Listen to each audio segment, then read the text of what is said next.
It's a major sin.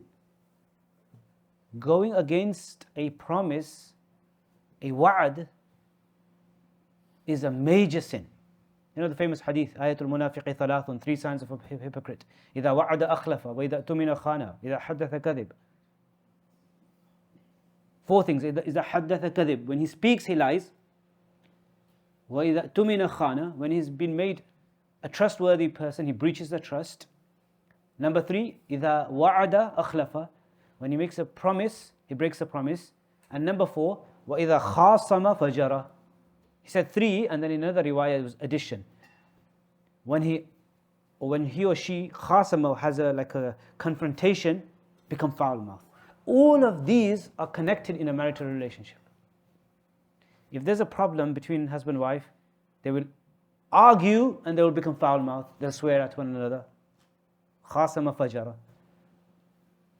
The promise was a marriage contract, they're breaking that promise. They might lie in that relationship. So, this is what we have to think in a marital relationship, that I have entered. No one forced me. I have entered with my own doing and with my own intention and on my own accord into a treaty, into a contract. Ijab qabul means you are promising one another. That's what ijab qabul is. I accept you in my marriage, which means that I am going to fulfill all your huquq and rights, and likewise the opposite, the person also says the same thing. It's a mutually agreed contract. Once we get into that contract, and then if we're not fulfilling the huquq and the rights of the other party, then that in itself is a major sin. That's why there is so much emphasis in our deen, in our sharia, in the Quran and Sunnah about maintaining the rights of our spouses. When we say rights, in Arabic we say huquq, haq, huquq. And if it's the wife's right, that means it's the responsibility of the husband. If it's the husband's right, it's the responsibility. That's why we say rights and responsibilities. So, rights of one person is the responsibility of the other person. Okay. And this is why normally when we discuss this, I always say that, look, when we are discussing this whole issue of huquq, rather than learning about or trying to understand this issue from the angle of what are my rights, we should learn this from the angle of what are my responsibilities.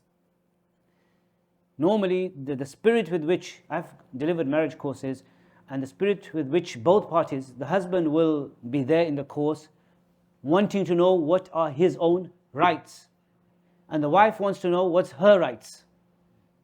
And I've had cases where, the sisters are on one side and the brothers on one side, but you can see that, the brother's texting, or like, is she hearing, listening? These are my huquq. And she's probably thinking, is he listening? We live in a world where it's all about mine, me, myself, I, my rights, my rights, my rights. If we all deal with the situation of what we have to give others, forget what people owe us, automatically everything is solved. So, when both parties enter into a marriage, the husband enters into the marriage with the intention, with the aim, with the purpose, with the goal, with this sort of approach that I am entering into this marriage for the sake of Allah to fulfill the rights of a slave of Allah subhanahu wa ta'ala, a Muslimah. Forget whether she cooks me biryani or rice or steak or pizza, or whether she fulfill my rights. Forget that. I'm not in this marriage for receiving. It's very difficult. But if you go with this spirit, automatically you will receive.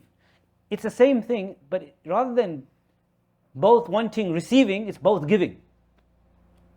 An example of that is like, if two brothers, and this happens all the time, we're leaving the room. You'll open the door, you go first. Don't keep on doing that for 2 hours, yeah? Nobody will go. Eventually, you enter first. Both will exit the door. both will eventually exit the door. In this case, or in the other case where they're both fighting to go out first. If two of them say, no, I'll go, two children, they're fighting, yeah, because they're not reached that maturity. So, no, I'm going first, and they'll race. My son and my daughter, they sometimes they run and say, I get there first, wherever they're going. So in that scenario, they will both leave as well.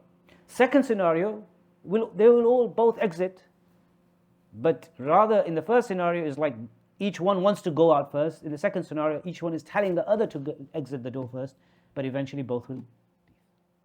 Exactly the same. In both scenarios, both will get their rights. But in the first scenario, it's like with demand. Give me my right. You have to do this. I want my right. I want my right. It's with a sour taste. In the second one, is like not what my right is, what's my responsibility. Each one is giving, and automatically, as a result, both will receive their rights as well. So this is the spirit of marriage, the huquq of marriage. To learn about this in terms of what we owe others, not what other people owe us. And this is the spirit in every relationship. Parents, children, same. Parents, when they learn about the huquq, they shouldn't be there learning about what my children have to do for me. Some parents only know the verses وَقَضَى رَبُّكَ أَلَّا تَعْبُدُوا إِلَّا إِيَّاهُ وَبِالْوَالِدَيْنِ إِحْسَانًا ثُمَّ أُمَّكَ ثُمَّ أُمَّكَ ثُمَّ أُمَّكَ. Your mother. You remind the children, remember three, your mother. الْجَنَّةُ تَحْتَ أَقْدَامِ الْأُمَّهَاتِ. It lies under the feet of the mother. I'm not saying don't mention them, but only one-sided. And the children are wanting to know what their rights are. Landlord, tenant. The landlord knows all the huquq and the rights of being a landlord. The tenant knows everything about the rights. We live in a climate where everyone just, my rights, strike, let's go, let's, employer rights, employee rights. The employee will come to the employer and read a hadith. أعطوا الأجير أجره قبل أن يجف عرق. Give the employee his wage before his sweat dries. But he doesn't think whether he's actually sweated or not. He wants his wages before his sweat dries, but have you even sweated and worked? Every relationship, mother-in-law, daughter-in-law, the mother-in-law will tell you all the fadail of looking after the mother-in-law, and the daughter-in-law will talk about all the, how you need to treat your daughter-in-laws. It's like, just me, myself, I. If a person is invited to someone's house, this is like the approach that a person has, that he gets invited to someone's house, and he goes and first thing he asks, what have you cooked? What's there for me? Food. What have you cooked? What have you cooked? Some good meals. What is there for me? And when someone comes to his house, he opens the door and says, what have you bought? What did you bring? What food did you bring? Whether you go to somebody's house, you want something. Whether someone comes to your house, you still want something. So this is the approach we need to take. All about giving. And this is the spirit of marriage. This is the spirit of marriage. Not learning about marital huquq and rights because for what we need and what are our rights, but rather what we need to give others. And that is the spirit. And if both parties enter and live a life based on that spirit, then the marital relationship becomes prosperous and becomes blessed. And there is barakah in it, and there is blessings from Allah subhanahu wa ta'ala. This is the spirit. That's why they say, the fuqaha mention in the books, that there's the law of marriage and there's the spirit of marriage. There is the fiqh of marriage. A marriage, we say fiqh of marriage. I still stopped using this for my course. There is some fiqh, like, the rules of etc. Or you can say fiqh and spirit of marriage. But you can't work a marriage on fiqh, dry laws. Impossible. The moment you go to fiqh, that marriage is deemed for failure. It's like, the husband picks up his, I did a fiqh course on marriage. Let me see, do I have to smile at you? Let me check. I don't have to smile. I'm not going to smile at you. The wife will say, let me see if I have to really cook steak for you. My fiqh says the wife does not have to cook. Okay, I'm not cooking. Let me see, do I have to scratch your head? No, back. No, I don't have to. Technical laws of fiqh, it's not going to work. This is with everything in marriage. You know, there's rules in fiqh of marriage later, when how much the wife can go and see her parents and how much. When people ask me, I said, if you're discussing this, 90% of your marriage is gone. If you're actually even discussing how much right do I have to go and see my parents, and when can my husband stop me, and when, once you get to that, then that's you've entered the problem zone. This is why the spirit of marital relationship and every relationship, family relationship, is that you don't bring up these dry rules.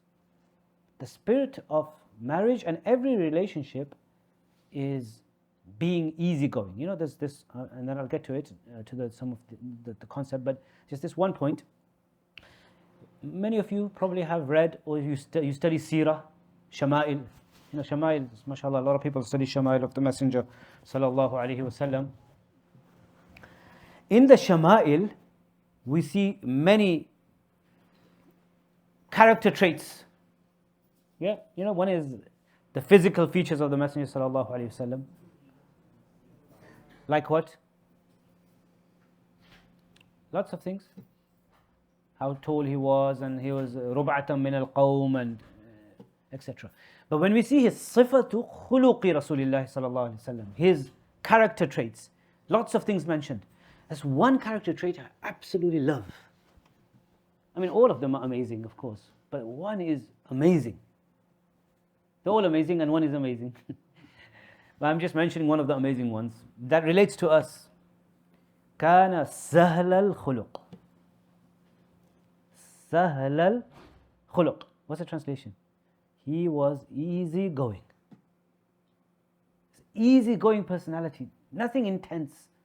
Just calm, just relax. Like small things. You don't make a mountain out of a small mole. You don't make small issues big issues.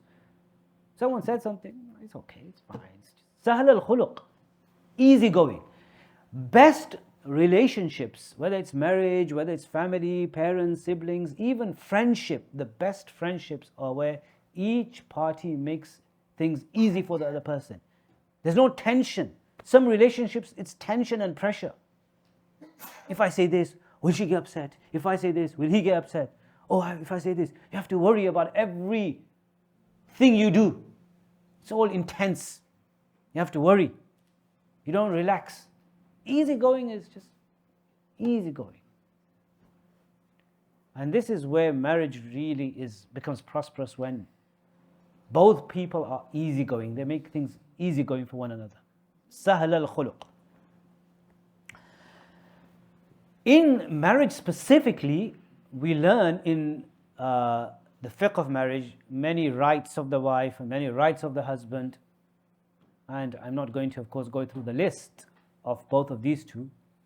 But there is one major right of the wife, and there is one major right of the, don't say wife. There is one major right of the wife, and there is one major right of the husband. Under each of these main ones, everything fits under these.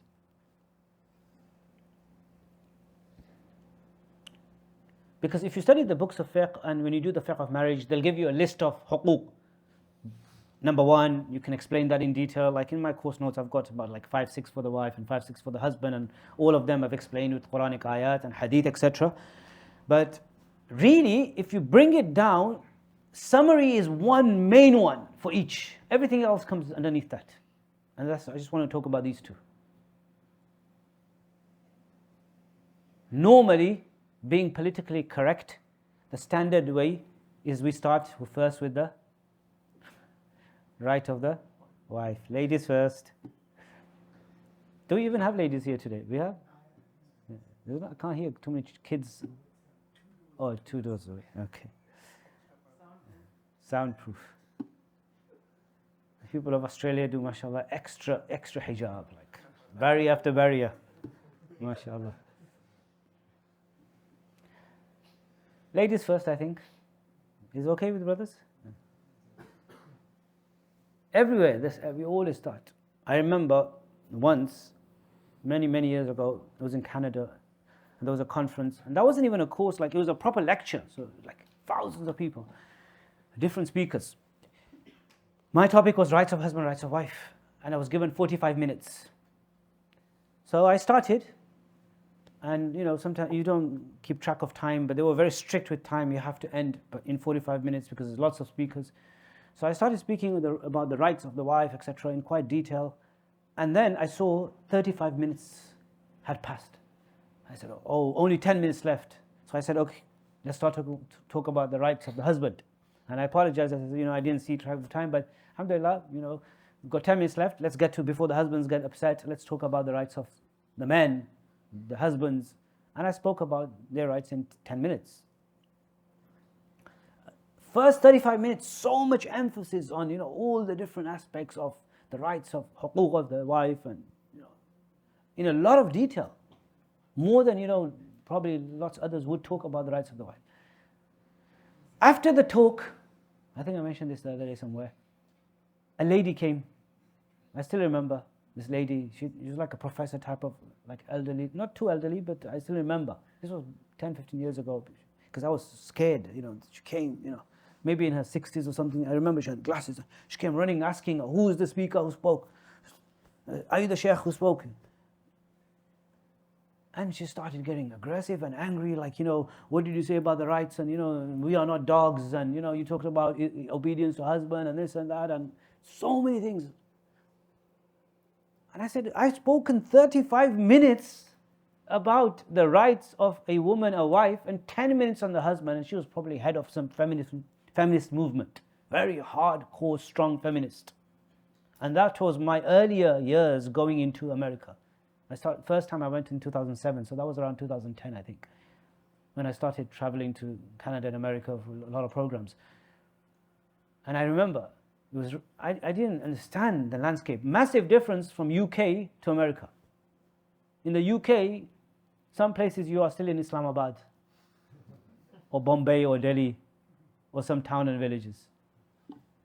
Very desi areas, some places.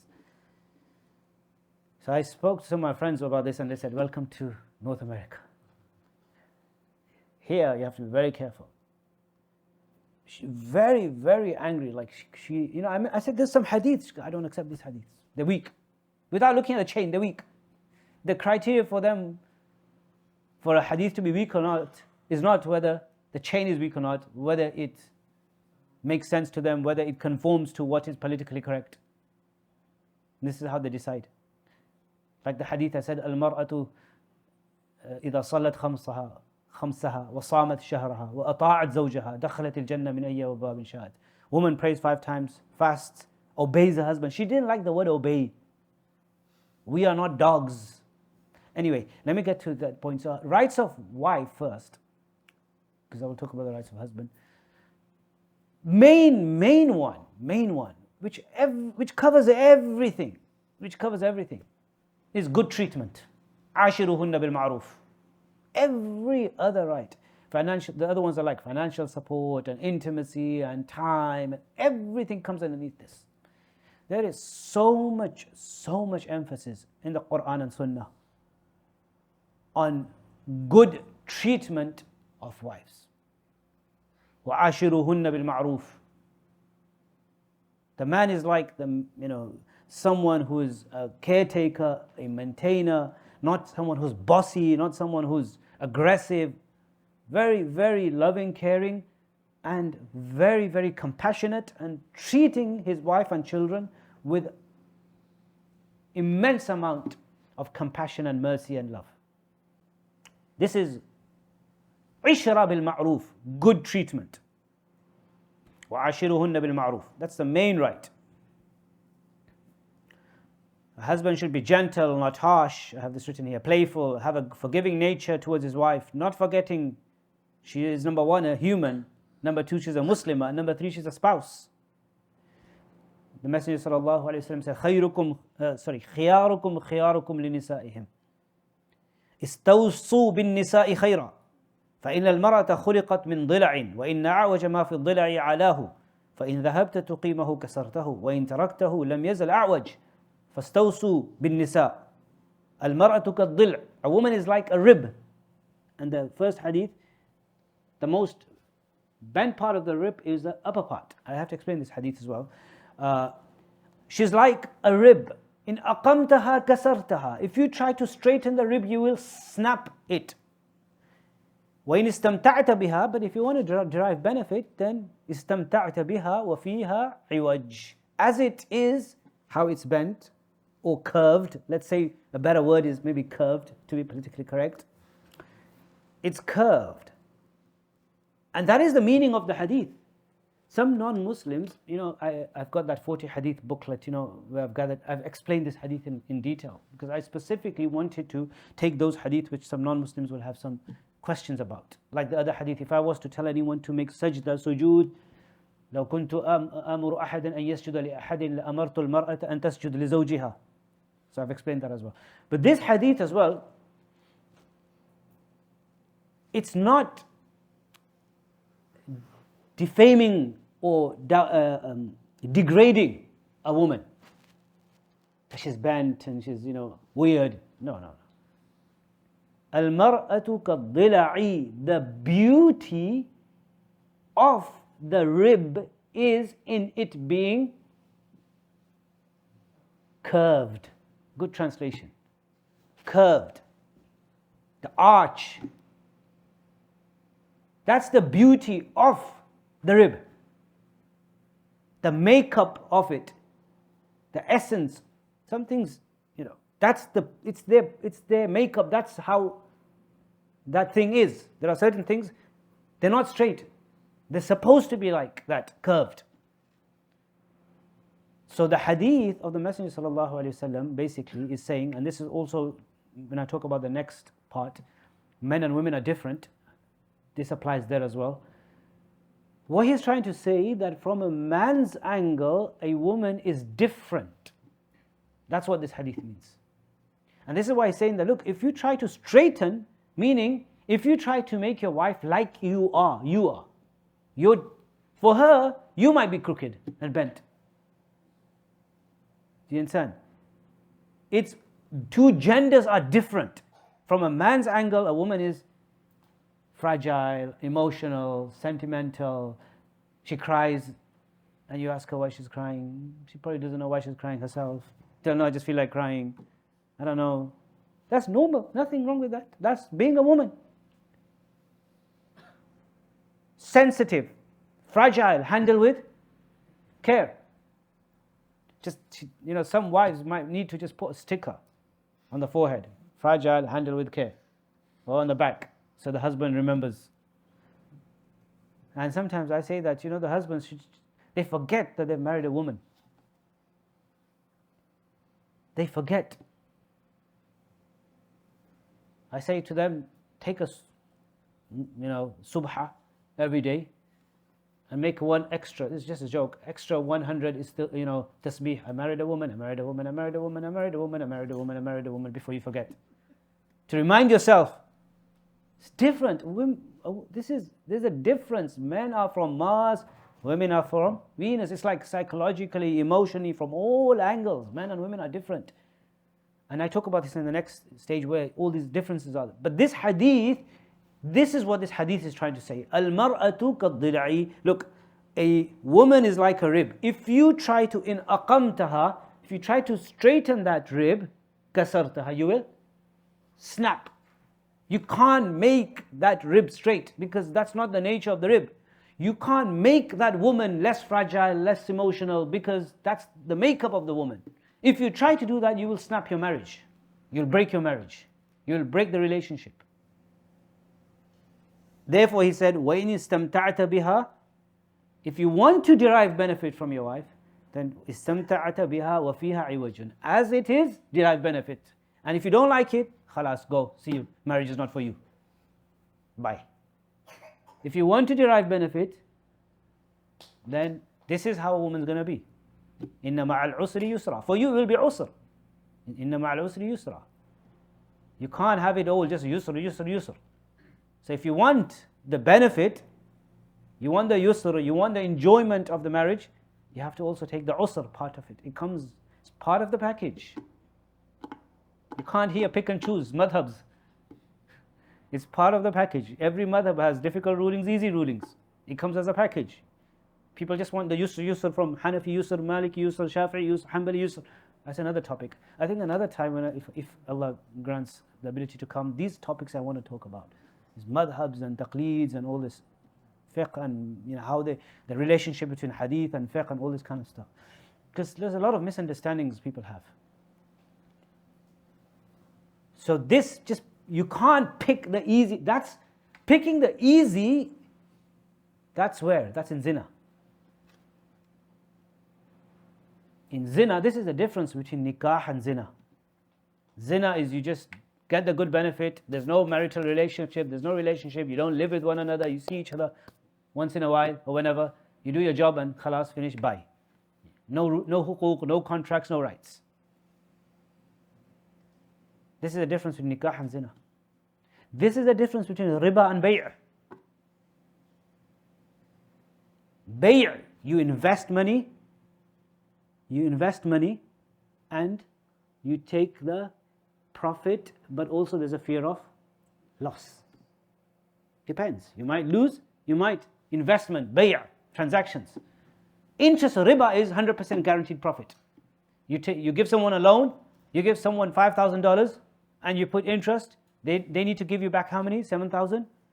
Regardless of what happens. If someone takes those $5,000 from you and comes out of your house and straight away they lose it or that money gets stolen, they can't come back and say, sorry, I can't give you 5,000. No, that's got nothing to do with me. You need to give me not just 5, you need to give me 7. I want the riba as well. Guaranteed profit. But if you do investment and you say, here's a 5,000, whatever profit, 50-50, he goes and makes 10,000, he'll give you a 5 back, he'll give you 2.5 profit, he'll keep the 2.5 profit. But if that 5,000 got lost or stolen or there was a loss, then you lose as well. Islam says you can take profit because you took that risk of the loss. Inna ma'al usri yusra.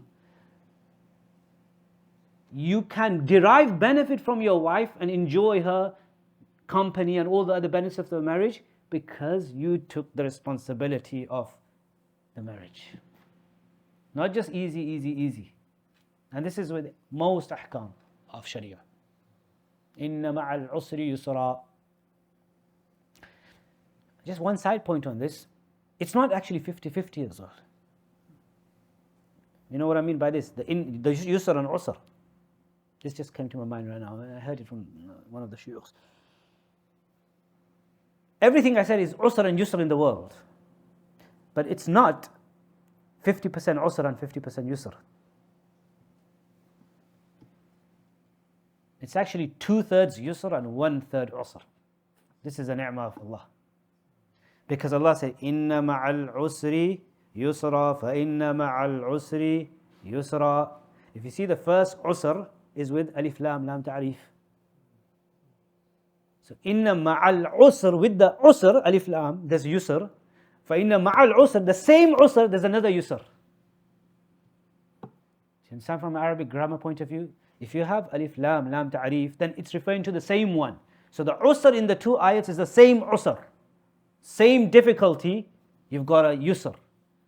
The same difficulty, you've got a second yusr. The yusr is a different yusr. It's not the same one. Allah has repeated both usr and yusr. Do you get my point? He's repeated usr and yusr twice. One difficulty, there is ease, solution. For that same difficulty, there's another solution. So each difficulty, there are 2 solutions. Every scenario, 1 hardship, 2 ease. That's what I said. If you have a marriage package, the hardship part will be 1/3, the 2/3 will be the easy, the benefits of the marriage. It's not like if you go into marriage, 50% is the benefits of the marriage and 50% are all the difficult parts of the marriage. No, it's only 1/3. And actually, even that 1/3, if we have ikhlas and taqwa and fear of Allah and connection with Allah and relationship with Allah, then every usr in terms of life and ibadat also becomes actually like salah, for example. For those who don't offer salah, for them it's difficult to offer salah. But those who actually connect with Allah, then وَجُعِلَتْ قُرَّةُ عَيْنِي فِي الصَّلَاةِ. That's the pleasure. You enjoy salah. You know, the hadith says that there's difficult things. حُجِبَتِ الْجَنَّةُ بِالْمَكَارِهِ. And in order to Jannah, you have to do difficult things, fasting, praying, all the rules of Sharia. But for the people who are connected to Allah, then even the ahkam of Sharia, that becomes pleasurable. There's enjoyment in that. Anyway, I might go off topic, but coming back to this. So, this is what the hadith is saying, that if you want to derive benefit, وَإِنِ اسْتَمْتَعْتَ بِهَا اسْتَمْتَعْتَ بِهَا وَفِيهَا عِوَجٌ. As your wife is, you have to benefit from her. You can't straighten her. You can't make her like a male. You can't make her like you. One of the root causes for marital problems is that the husband wants to make his wife like him. She should think like me. She should want to live like me, live a life like me. She should have the same interests like me. She needs to be like me. Why is she different? Brother, she's different because she's a woman. Did you marry a man or a woman? Man. No, woman. So she's going to be different. Just keep reminding yourself you married a female. First of all, every human being is different. Even women to women are different, and each man is different from a man. But this is even the gender is different. So this is where people need to go through this training and understanding. Always. If anything happens in a marriage, just think.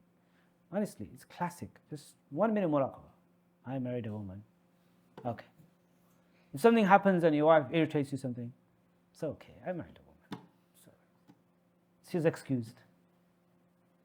There's one way of trying to, maybe it's just an ilaj and it's not good in the long run. Might be good, I don't know, but it's maybe, you could say maybe it's not ethical, I don't know. But one way to sort like all these problems, conflict, is just consider everyone to be ma'dur. Or you consider yourself to be ma'dur. But ma'dur means excused. Don't consider everyone to be mental, but ma'dur, which means that from my angle, they are ma'dur. If someone hurts your feelings, it's okay, that's their nature, it's excused. That's how they are. Anyone, you have a problem, fight, quarrel, dispute, they're ma'dur, they're excused. You see, if someone's mentally disabled, and you're not going to fight and argue with them, are you? You just think this. They say in Urdu, bichara. You know, have you heard of that word? How would you say that in English? Poor guy, yeah. Poor guy. Imagine you've got a 2-year-old child coming and punching you. You're going to fight back? You realize that mentally he's a child. It doesn't make sense for me to fight with this person. So if someone's arguing with you on social media, just, it's okay. Excuse. Why? This is the meaning of وَإِذَا خَاطَبَهُمُ الْجَاهِلُونَ قَالُوا سَلَامًا. You move on peacefully. You don't argue. You don't entertain anyone's argumentation. You just think jahiluna. These are jahils. I've got a dalil for this as well now. Look what I just said. وَإِذَا خَاطَبَهُمُ الْجَاهِلُونَ قَالُوا سَلَامًا. When ignorant jahil people, this means that they are immature, not there, they don't have the knowledge, they're excused. That's what jahilun means. MashaAllah, through your barakah, I got the dalil from the Quran as well. قَالُوا سَلَامًا. You just say salam. There's no point in engaging. So to an extent, even in a relationship, you can use that as a mechanism, as a treatment to solve. To an extent. You say it's okay. And like in this what this hadith is saying, that look, she's a woman, she's sensitive, she's emotional, more than a man, especially, when every month women have their cycles, their mood changes, that's normal. A man, if he's arguing with his wife in those days, and that man is just, he is probably excused. Like, how can you not get this point? This is just like, especially in this stage. Come down here. So,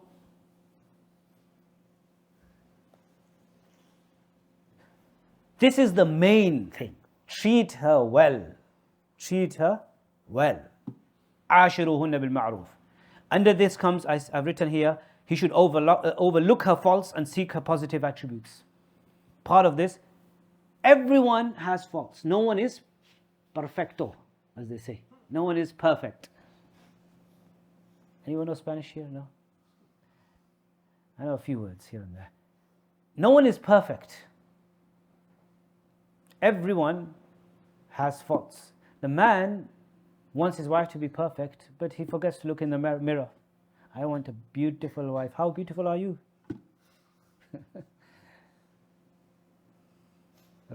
رحم الله امرأ عرف حده فوقف عنده. Do you know the hadith?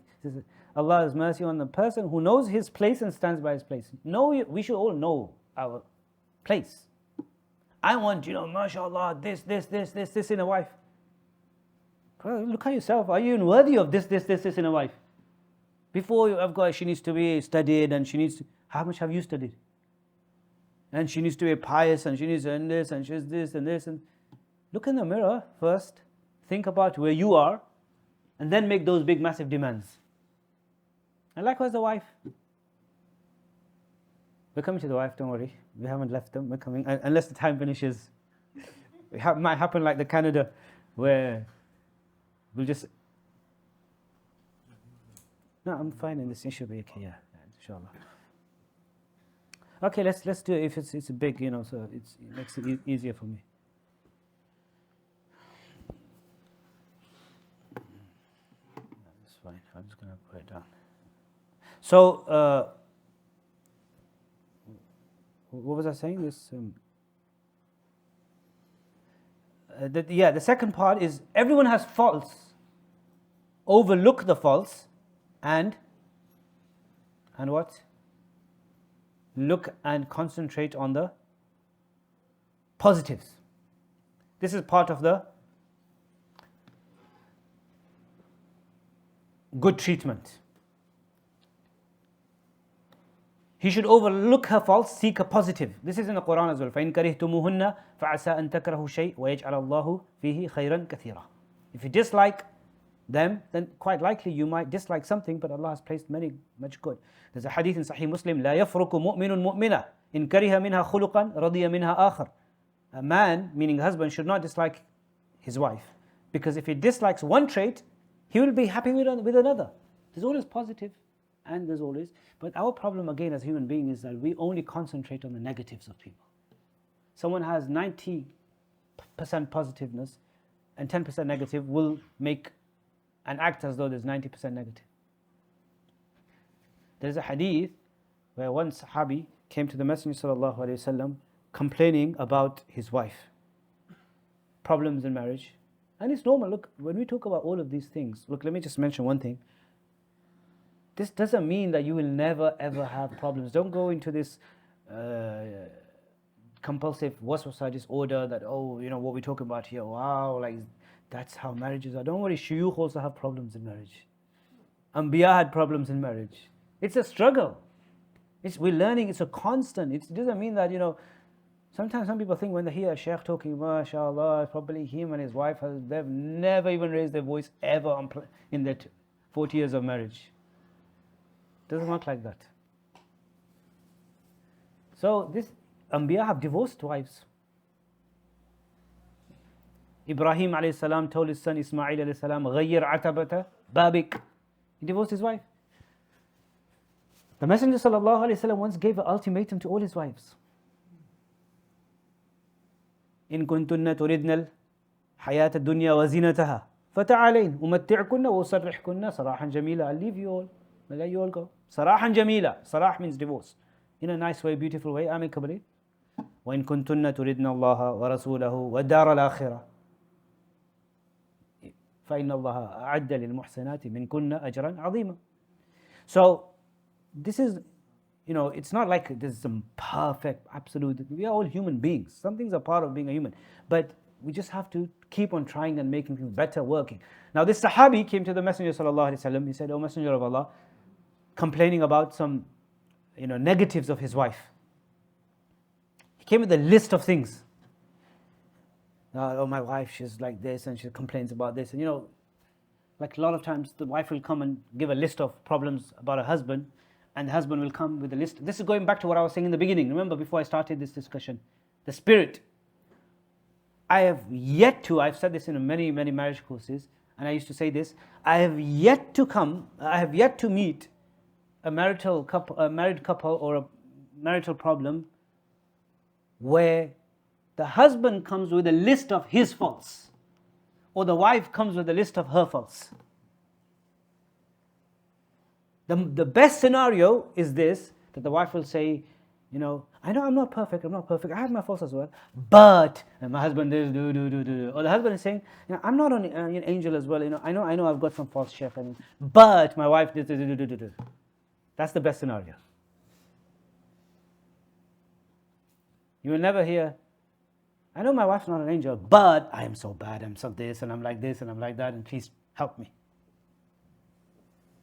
Only once in the last 20 years of dealing with couples, once I came across a person, a brother who came and he said, I'm really bad. I'm not treating my wife. I have this fault, I have this fault, I have this fault, I have this fault, I have these, gave a list of things, and I really want to change myself, and give me some advice and stuff like that. Once. But it's always about they are in the fault. My wife is like this. Actually, my wife is not actually that bad as well. It's actually her mother, the mother-in-law. She's the bad one. It's always someone else. She's actually, she's not too bad. She's actually all right, to be honest, But her mother, she spoils everything, and she's, being poisoned by her mother. When there's a divorce, every party blames the other party. This, the Quran says, even divorce should be with ihsan. Don't blame each other. Just say, look, okay, we both had faults. We couldn't get along with one another. Lakum dinukum waliya din. Lakum hayatukum waliya hayati. Move on, finish. You don't have to blame someone. This Sahabi came as well and said, gave certain things about his wife, complaining about his wife. So what the Messenger sallallahu alaihi wasallam said? He heard him and straight away he said, طَلِّقْهَا إِذَنْ. Give her a divorce. So when he heard that, he was taken aback. And the Messenger sallallahu alaihi wasallam said this for a reason. He was taken aback, and he thought for a while. And then he said, لا أصبر عنها أيضا. I can't even live without her. Basically, when the Messenger sallallahu alaihi wasallam said, divorce her, he came with this mindset of all the negatives. When he said, divorce her, then the thought came that, okay, I leave her. But what about the biryani? What about the school run in the morning? The children? What about, I'll have to do this, I have to do that. All the other things which he was not thinking about, I can't even live without her. So then he said, amsikha, then just keep her. Straightforward. If you can't live without her, just keep her and do sabr. And if there's too much bad things, then just divorce her. Khalas, there's no magic potion. Couples come to, we have these imams and some young graduates and ulama. Sometimes they want like some magic potion. I just be honest with them. I don't have a magic potion. I'm not a druid. I don't have ta'weed. I don't have some something I'm just going to touch your forehead and suddenly your marital life will be solved overnight.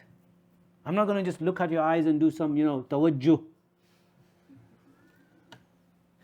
Our communities get obsessed with this tawajjuh and all these kind of things. Honestly. Tawajjuh, like spiritual kind of, what's the word you can use? Attention or... Mufti Al-Kawthari, hafidhahullah, he says that if everything worked on tawajjuh, Abu Jahl would not be a non-Muslim. The Messenger ﷺ wanted him to be a Muslim. Who had the more powerful tawajjuh than anyone than the Messenger ﷺ? He could have just looked into the eyes of Abu Jahl and he would have become Muslim. That's not how it works. Everyone has to do the job themselves. The most you can say these kind of things is like a push. Like if you've got a car and it breaks down, someone pushes you, starts you off, that's the most the power of tawajjuh can be. But then you have to sit in the car and drive it yourself for the next 3 hours. And sometimes if the engine's gone, then even the push won't make it work. You have to change the engine. So all this, some sheikh staying in the company or these things, we're not saying completely non-beneficial at all, but it's a very small role it plays. The rest, we have to do it ourselves. We have to do it ourselves. Willpower. So some people come to sheikhs and they say, okay, help me. I can't stay away from this sin. What do you mean help you? Sorry to be frank on this, explicit, but people come with these sexual vices and they come say, help me. People write, I have a habit of masturbation. Help me. I said, what? Are you saying help me to come and tie your hands or something and tie you against? What do you mean by help me? If you can't help yourself, I don't have any magical power to help you. I can give you some tips and things like that. Nobody can stop, forcefully stop you from sins. Nobody can stop us. We need to do things ourselves. We can get encouragement, we can get dua, which is powerful, we can get advice, we can get encouragement, we can get tips. This is all 10%. 90% is we have to put in the effort. Anything in the world. You can go to a dietitian and give you advices on diet, and he can give you, all the advices on exercise and can tell you everything, but if you still don't want to and sleep and just be lazy, and no one can help us unless we don't help ourselves. So anyway, this hadith, what was I saying? He looked at, so he just told him straightforward. If you can't live without her, keep her. And if it's too bad, then divorce her. Simple. Sometimes those kind of answers are really good. Each scenario requires that type of answer, but sometimes those kind of answers. There's no, I'm not going to do it, sorry, your wife, okay, I'm so sorry. Oh, if she does that to you, then, it's just too long. Just deal with it. You're a man. Deal with it, do sabr. And if things too bad, then talaq's open. Go and leave her, separate from her and get another wife. Avoid physical or verbal abuse, which is really bad. Remember, verbal abuse, and that's for men and women, it's coming, but that's really bad. A lot of marriages end because of what is said with the mouth and tongue. It's جراحة السنان لها التيام ولا يلتم ما جرح اللسان. So all of this good treatment, looking after her and taking care of her, realizing that this woman, this wife of yours, she's sacrificed a lot. She's left her family, her parents, and she's come to live with you. The hadith says, فَإِنَّمَا هُنَّ عَوَانٌ عِنْدَكُمْ. They've restricted themselves to you. They've confined themselves to you. This is a lot of sacrifice. Help in the domestic chores as much as possible. Don't take it like granted that, I come and I'm just sitting. I'm the king of the jungle. I am the lion, she's a lioness. I'm the king. Come and bring the food on my table. I'm sure husbands cook. Yeah, mashallah. Australian husbands are nice, I think. It seems though they are good. Wives, you are lucky. If you come to England, then you realize. So just appreciate all the great husbands of Australia, mashallah.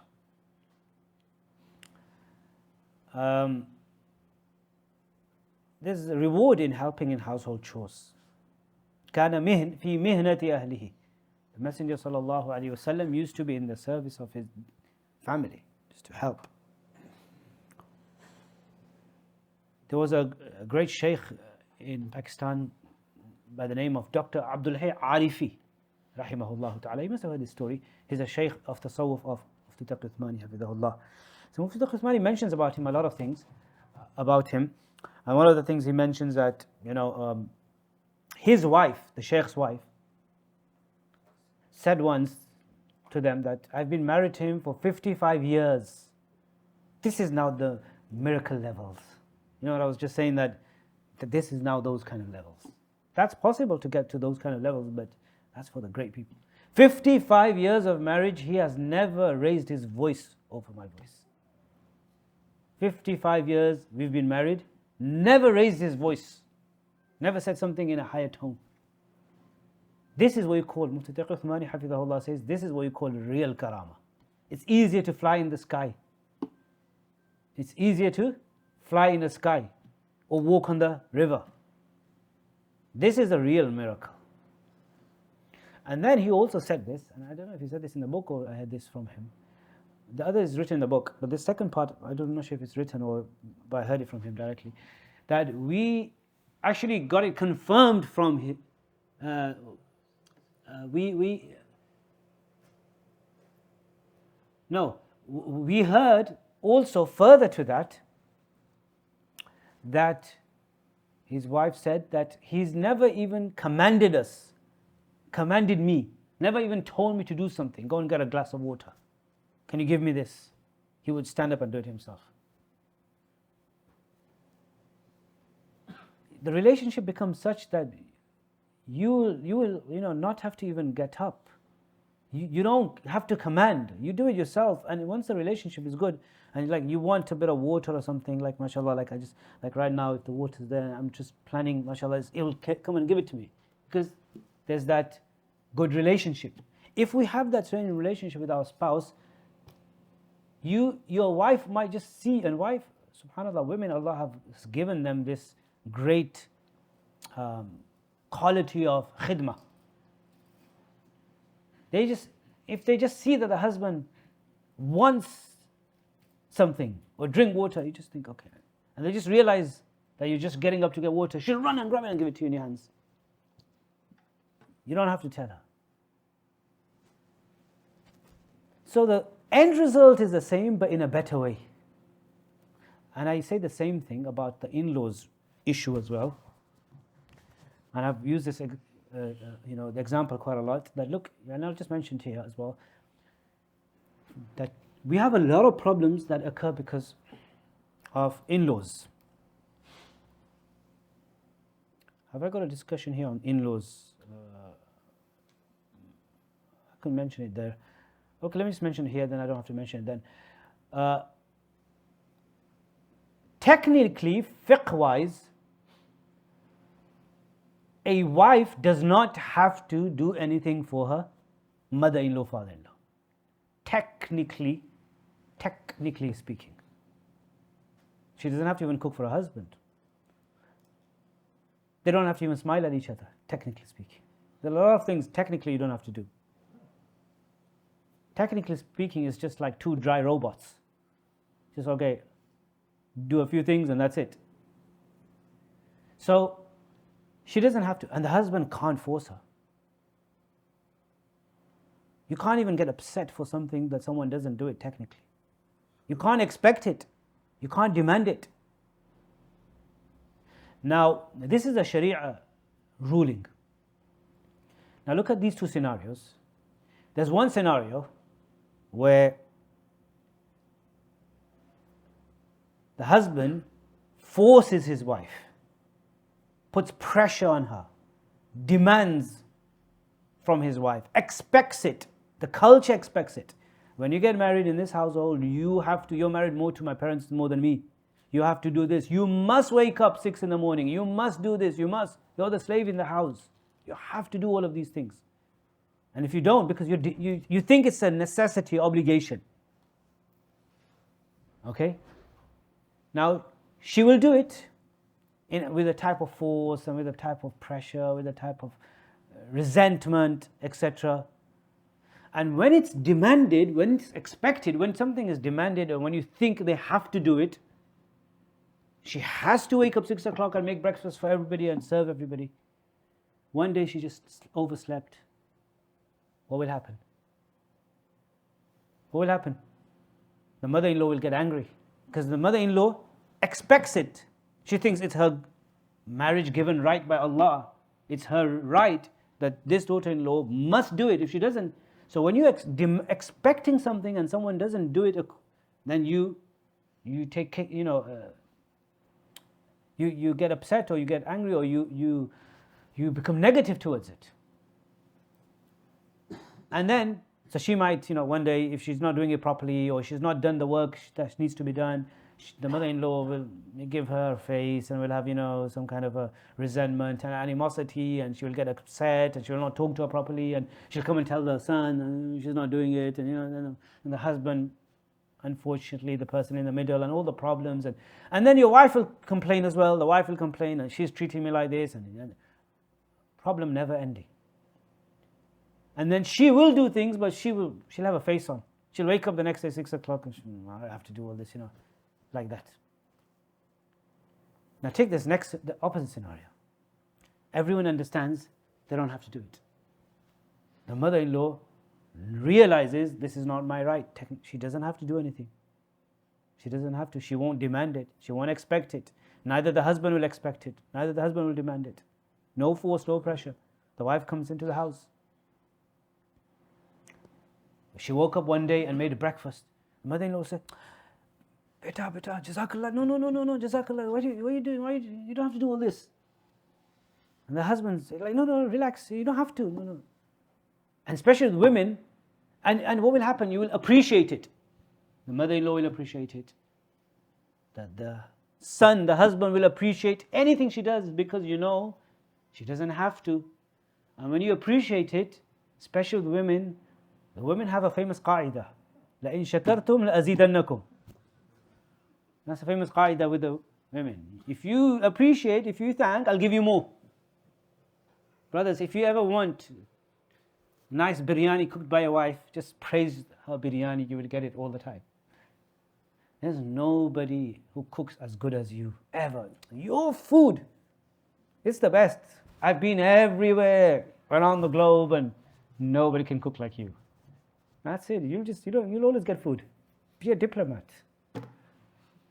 If you praise, especially with women, it's a good quality. The more you praise, the more they'll want to do it for you.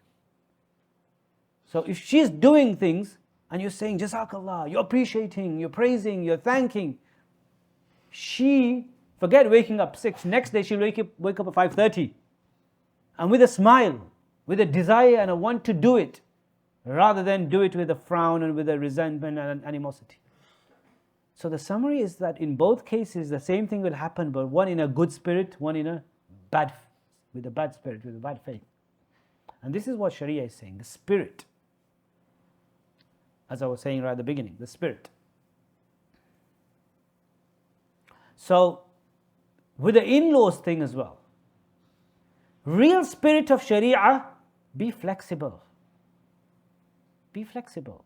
All these rules, let me see, you can't go there, and unless there's something specifically wrong. But general, allow the wife to visit her family whenever she wants. Like, why? Just whenever you want to go. I don't have rules like it has to be once every 2 weeks and I will count. It's 33 minutes and 44 seconds. And you came out of the house for 1 more second extra. Can't work like that. Just be easy going. Just go. It's fine. Whenever you want to go, no problem. So all of this comes into good treatment. And then intimacy as well, that's a topic on its own. Back in the day, we never even had to talk about this much. Intimacy. Because that was normal, like your husbands, you don't need to tell the husbands to give your wife intimacy rights. But now, this has to be spoken about when you speak to people, as much, sometimes even more. Because before this was the main thing we used to talk to the wives. That, give your husband their intimate rights. And that's why all the hadiths are about the woman. وَإِنْ كَانَتْ عَلَى التَّنُّورِ. And which many hadith, the hadith, famous hadith.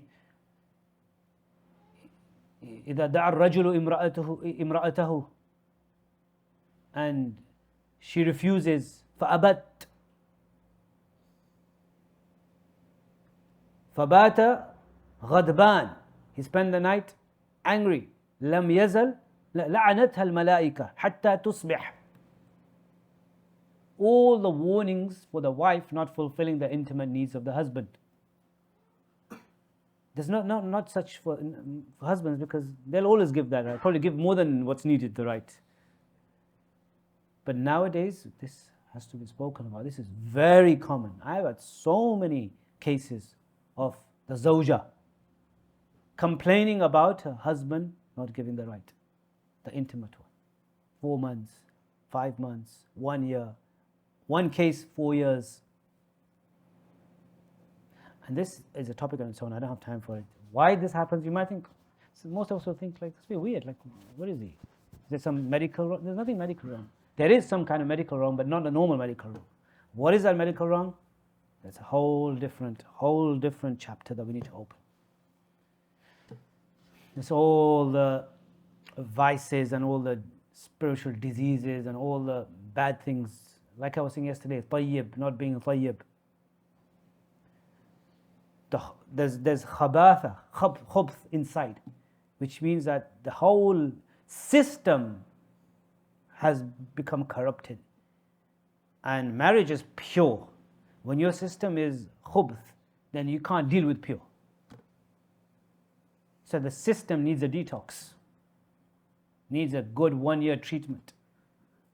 And this is very common, where people in marriages are not able to have a healthy, intimate relationship in marriage because they are so used to, like, there's a story with Fariduddin Attar or somebody that he went and sat with a perfume seller, and the perfume came and he became unconscious and sick and vomit and all sorts. So they didn't know what the remedy was. So they were asking, and then something like the story, it might not be absolutely accurate, but then there was someone who's dealing with the garbage and filth, and people who used to collect animal dung. So they went and got a bit of animal dung and put it in a paper and then made him smell, and he was okay. He was so used to filth and dirt that some nice fragrance made him ill. This is Persian story. I think Fariduddin Attar has mentioned it, I think. Yeah? Fariduddin Attar. Tazkiratul Awliya. You know all this, mashallah. This is Fariduddin Attar, and then there's a 2-line of poetry as well. He talks about it in poetry format. So, this is the nature, that when the nature becomes corrupted and so used to the filth, whether it's electronically or online, etc., then this is one of the main causes why marriages are not working in this day and age. Main cause, one of the main causes. So, I was saying that these intimate relations, this is also the wife's right. To deprive her is a massive sin. Finally, we do come to the husband. Okay, time finished? No? Okay. Most important right from all the rights of the husband, and the most important responsibility, is what we say, respect. Now this term I'll have to explain to you, because you see the word respect in English means 2 things. I remember I learned a lot of these things, what I say, I've learned through delivering these courses, because people have questions and objections, and feminist and non-feminist. So now I get everything covered, because I know what questions, what people are thinking for everything. If I teach this course in detail, I'll cover all the scenarios. Before the question comes to the brain and they ask the question, I'll answer it. This happens normally when you have, when you deal with something for a long time. Respect doesn't mean, in English, respect means 2 things. I remember once a sister said this, that you're saying respect, but doesn't he have to respect me? What was she meaning by that? No, treating them with courtesy, with, like nicely treat each other with respect. So that's, of course, both have to treat each other with respect. What I meant here, and that's why I changed this afterwards, that basically considering the husband to be the Amir, Don't even, just say, use the Arabic term. Because if you say boss, that's a bad word. In charge, some don't like that. Caretaker, some like that to be, but that's also a bit wrong. It's just caretaker, like he's like a what? The women like the caretaker. The feminist movement like the word qawamun. They like the word caretaker, because caretaker gives like a khadim. My husband's my khadim. This is a famous translation that they use. Ar-rijalu qawwamun ala nisa. Men are caretakers of. That's going the other extreme. And the other extreme is men are the bosses of women. The balance is, I like the translation, maintainers, protectors. They protect, qawamun, protectors, they are in charge. The person who protects is in charge. Consider the husband. This is the main right of the husband. As a wife, O woman, as a wife, you need to consider, deem, judge, regard your husband as the Amir, as the manager, as the head of the household. Everything should be mutually discussed. Final decision is the husband's.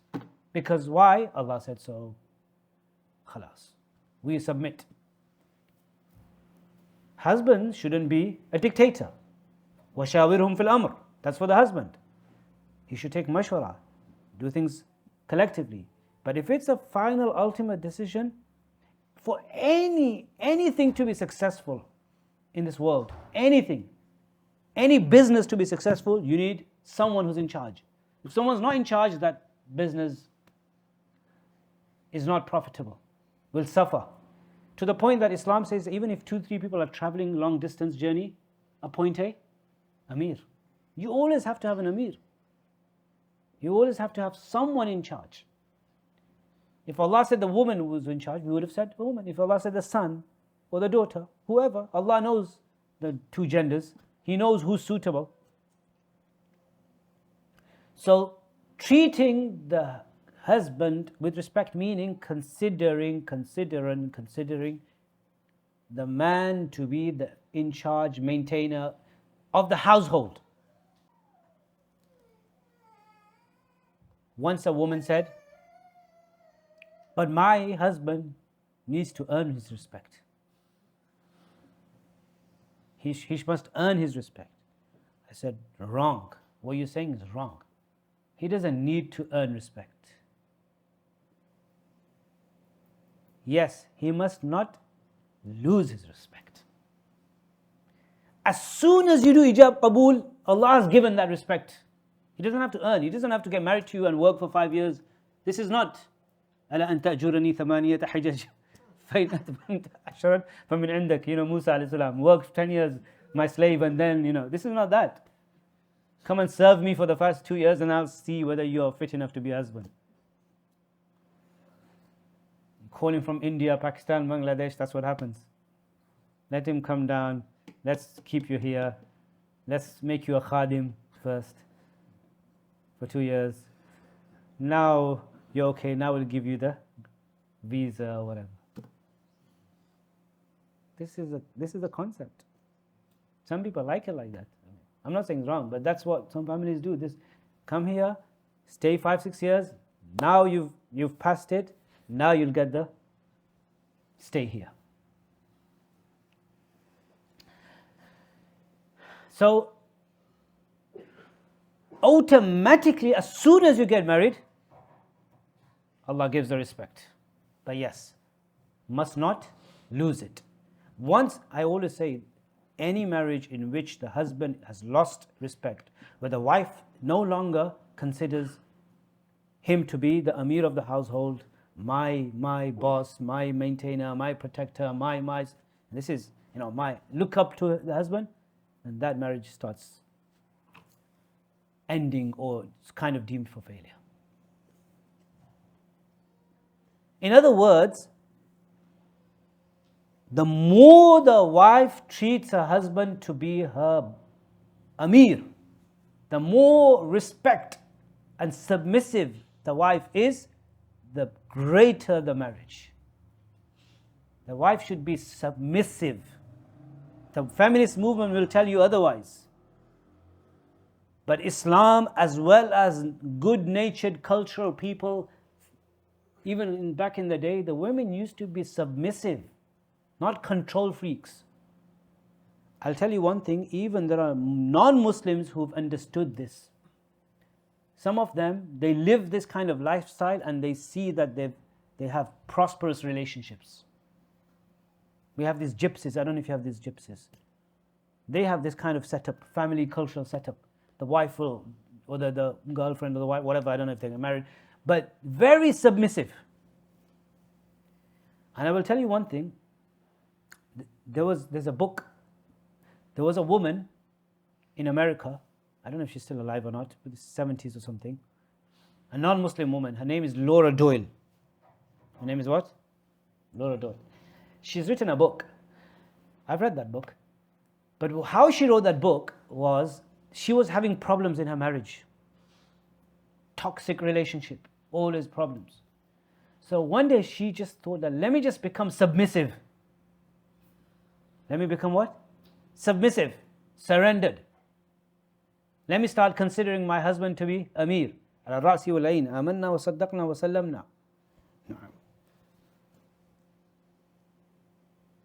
And she did that, and her whole relationship transformed. Her husband started treating her with a lot of love and respect.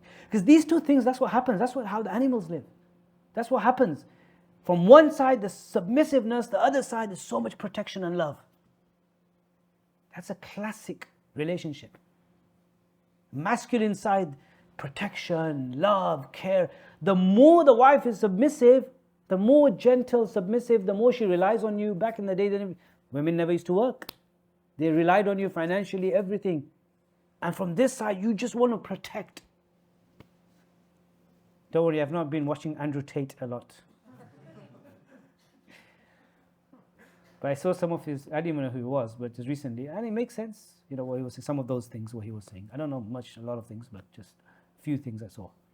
Never heard of him before that in my life. So, but these two things are connected.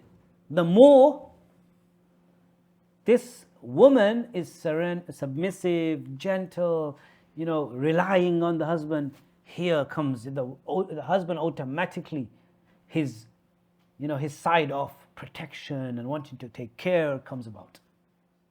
And that's a perfect relationship. The more from this side there's aggressiveness and not like wanting to submit, then from this side as well there's problems. Either way.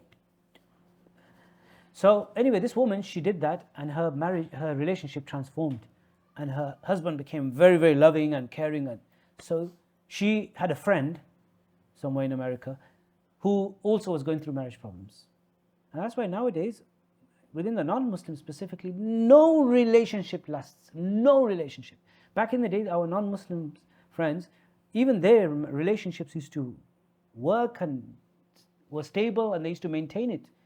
Now, impossible. I think anyone, if you do a survey, or maybe just do a small research, just in Melbourne, or Muslim, non-Muslim, just do all the non-Muslims.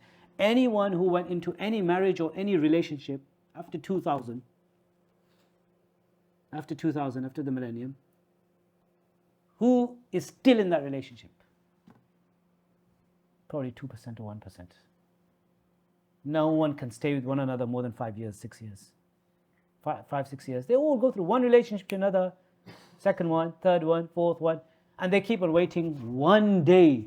If you see them, they'll write these kind of things that, one day the right person will come along. One day the right person will come along. Like, why do I always end up with a bad person? Why? Because you're the bad one. One day the right never comes because you don't change. You're the wrong one. The rights are coming a lot of the times, but you're the wrong one. So that's why you'll never find that person to be right.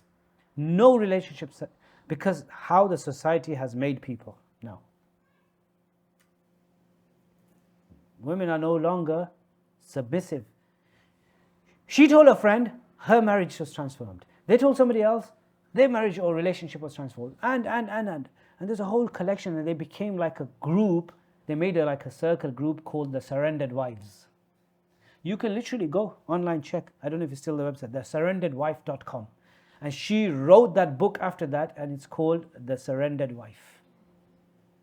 Every chapter reminded me of Quranic verses and hadith. Chapter 1, respect your husband. Chapter 2, obey your husband. Chapter 3, this. It's full submissiveness, surrendered wife. I've got the book, it's an old book. And then recently, there's a sister who used to live in Jordan. I don't know if she is. She mentioned this to me I think about 5-10 years ago. I don't know if she's still doing this. She specifically went to this Laura Doyle to get trained.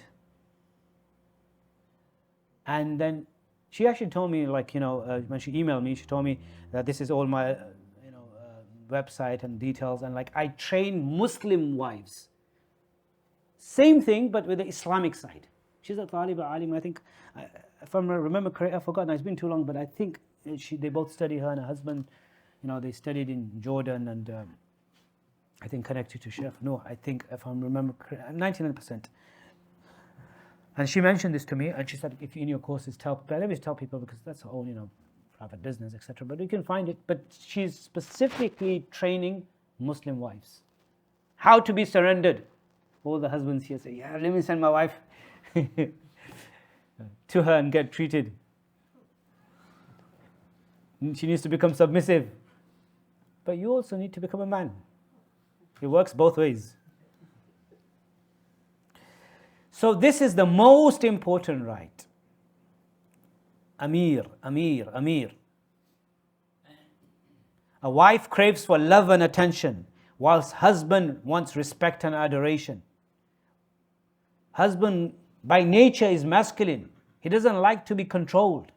He needs to be treated like a lion. In other words, he's masculine. Even if you read the book, Men from Mars, Women from Venus, it says in there that, in this book, the Surrendered Wife book, I remember, she said, she's talking to the wives, don't control your husbands. Don't tell them what to do, what not to do. Give a nice advice, but don't tell them. Don't control them. To the point that if they're driving a car and they're doing, they've taken a wrong turn, maybe if you can avoid even telling them they're in the wrong, avoid it. Or say it some indirectly. Because a man doesn't like to be corrected by his wife. It's a normal male ego. And men do that. Like you're driving and you take a wrong turn. Your wife says, you're taking a wrong turn. No, you don't understand. I'm taking the other way. You don't know. I'm taking the other. You know it's wrong, but you don't want the wife to correct you. It's a male thing. It's a nature of the male. That's what she says in that book as well. She goes don't be control freaks. Because a wife controlling the husband takes out his masculinity. And then he feels that he's not been given that respect, which he should be given by his wife. And then he can't give back that protection. Because if the wife has taken out half his masculinity, then this qawwamun part will no longer remain. If that's been taken out from him, he needs to be masculine to be able to be from the qawwamun. Do you understand what I'm saying? So anyway, this is the main right, and along with that comes obedience part, which is in all matters related. And these are the hadith. Look, أيما امرأة ماتت وزوجها عنها راض دخلت الجنة. A woman who dies whilst her husband is happy with her shall enter Jannah. I once read this hadith and a woman said, is it the same that any man who dies and a wife is happy, then he will enter Jannah? Don't worry, I've heard everything. And I explained that to her as well. I say, yeah, you can say the same thing, why not?